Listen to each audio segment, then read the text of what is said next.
ভুল থেকে যে আমরা ভালো কিছু শিখতে পারি, আজকের রান্নাটা আমার হচ্ছে তারই প্রমাণ। তো আমি হচ্ছে এর আগে 2বার বিরিয়ানি রান্না করেছিলাম, তবে বিরিয়ানিটা আমি অনেক পরিমাণে বেশি রান্না করার চেষ্টা করেছিলাম।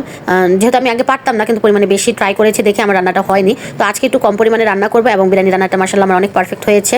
ইনশাআল্লাহ আরও রান্না করতে করতে আরও ভালো হবে। আসসালামু আলাইকুম, হ্যালো এভরিওয়ান। আজকে নতুন আরেকটি ভিডিও নিয়ে চলে আসলাম আপনাদের সাথে। আপনারা কে কে কোন জায়গা থেকে আমার ভিডিওগুলো দেখেন অবশ্যই কমেন্ট করতে ভুলবেন না। দেখেন, ভিডিও দেখে চলে গেলে তো হবে না, একটা ঘটনামূলক কমেন্ট করতে পারেন। আমরা তো এখানে এই প্ল্যাটফর্মে কাজ করছি ভালো কিছু করার জন্য। তো আপনারা আমাকে সাপোর্ট করলে ইনশাআল্লাহ আমি আপনাদের সাপোর্ট করব। সেজন্যই বলছি যে আমার ভিডিওটা দেখে চলে যাবেন না, একটা ভালো কমেন্ট করে দিয়ে যাবেন। আর ভিডিওটা ভালো লাগলে একটা লাইক কমেন্ট শেয়ার তো করতেই পারেন, তাই না? তো যাই হোক, আজকে রান্না করছি বিরিয়ানি। তো বিরিয়ানি তো এটা তো সবাই রান্না মোটামুটি পারেন, বাট আমি আমার মতো করে রান্না করছি, সেটা আপনাদের সাথে শেয়ার করছি। আজকে জীবনে ফার্স্ট টাইম আমার বিরিয়ানি রান্নাটা পারফেক্ট হয়েছে, সেজন্য আমি একটু বেশি এক্সাইটেড আর কি। তো প্রথমে তো আমি এখানে বিরিয়ানির জন্য সব মশলাপাতি সব নিয়ে নিয়েছি। পেঁয়াজ, আদা রসুন পেস্ট, তারপর বাদামের পেস্ট, কাঁচামরিচ। অ্যাকচুয়ালি এখানে কিন্তু আমি কাঁচামরিচ আর বাদামের পেস্ট একসাথে করে নিয়েছিলাম। তো এখানে আমি ভালো করে প্যানের মধ্যে এখন সরিষার তেল দিয়ে দিব বেশি করে। সরিষার তেলে বিরিয়ানি তেহেরিগুলো রান্না করলে স্মেলটা অন্যরকম আসে, সেজন্য। আর আমার বাসায় সরিষার তেল এখন সবসময় অ্যাভেলেবেল থাকে, কারণ আমি সরিষার তেলে প্রায় রান্না করার চেষ্টা করি। তো সরিষার তেল দিয়ে দিলাম, তারপরে হচ্ছে পেঁয়াজ দিয়ে দিলাম অনেকগুলো, বেরেস্তা করবো একটু, আর বাকি পেঁয়াজের মধ্যে আমি এখন মশলাপাতি অ্যাড করে দিব। তো পেঁয়াজটা কিন্তু একটু লাল লাল করে ভেজে আমি অল্প একটু উঠিয়ে রেখেছি লাস্টে দেওয়ার জন্য। আর বাকি পেঁয়াজের মধ্যে এখন আমি আদা রসুন পেস্ট দিয়েছি, যে বাদামি পেস্টটা করছি কাঁচামরিচ দিয়ে সেটা দিয়েছি।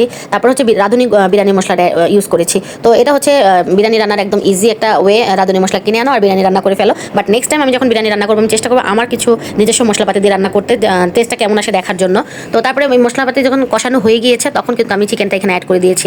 আর আমার কাছে বিরিয়ানি হচ্ছে বিফ বিরিয়ানিটাই বেশি ভালো লাগে, চিকেন বিরিয়ানি অতটা ভালো লাগে না। বাট আমি এখন যেহেতু ট্রাই করছি যে আমার বিরিয়ানিটা কেমন হয়, সেজন্য আমি চিকেনটাই ইউজ করেছি এখানে। আর চিকেনটা হতে কিন্তু বেশিক্ষণ লাগে না, আমার চিকেনটা কিন্তু প্রায় হয়ে গিয়েছে। তো আমি এখানে কিন্তু একটু অ্যাড করেছি হচ্ছে তেঁতুলের টক, এতে করে বিরিয়ানিটা একটু টকটক ফ্লেভার আসবে সেজন্য। তো যাই হোক, তারপরে যখন এটা মাংসটা হয়ে এসেছে, আমি এর মধ্যে কিন্তু পোলাও চালগুলো অ্যাড করে দিয়েছি। পোলাও চালটা ভাজা ভাজা করে নেবো একটু। ভাজা ভাজা করার পরে আমি এখানে কিন্তু কাঁচামরিচ অ্যাড করে দিয়েছি পরিমাণ মতো।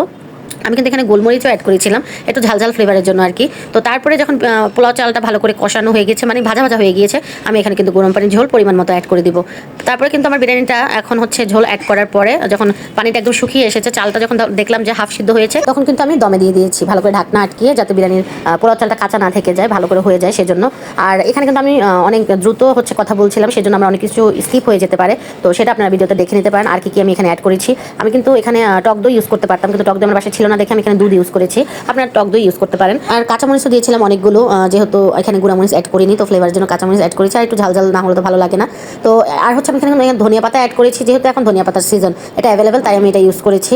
আপনাদের ইচ্ছা, আপনাদের যদি ভালো লাগে ধনিয়া পাতা ইউজ করতে পারেন, না ভালো লাগলে করবেন না। বাট পুদিনা পাতা বিরিয়ানিতে দিলে কিন্তু ফ্লেভারটা অন্যরকম আসে, আমার কাছে ছিল না তাই দেইনি। আর আমরা কিন্তু একটা চাটনিও করে থাকি বিরিয়ানির সাথে পুদিনা পাতা, সেটা কিন্তু খেতে আরও বেশি ভালো লাগে। বাট আমি আজকে করিনি দেখি রেসিপিটাও শেয়ার করলাম না। ইনশাআল্লাহ নেক্সট কোনো দিন করলে আপনাদের সাথে রেসিপিটাও শেয়ার করবো। তো তারপর আমরা একটু বিকালে চিকেন খেয়েছিলাম, সেটার একটা স্ন্যাপ নিয়েছি। তারপরে আমার ভয়েস ওভার দেওয়ার সময় মারিয়াম প্রচুর ডিস্টার্ব করে, আর আমার মেয়েটা একটু সিক, ওর জন্য সবাই প্রে করবেন। আর আমার ভিডিওগুলো আপনাদের কাছে কেমন লাগে প্লিজ বলবেন কমেন্ট করে, আর একটা লাইক কমেন্ট শেয়ার করে দিবেন। Thank you everyone for watching my video. আল্লাহ হাফেজ।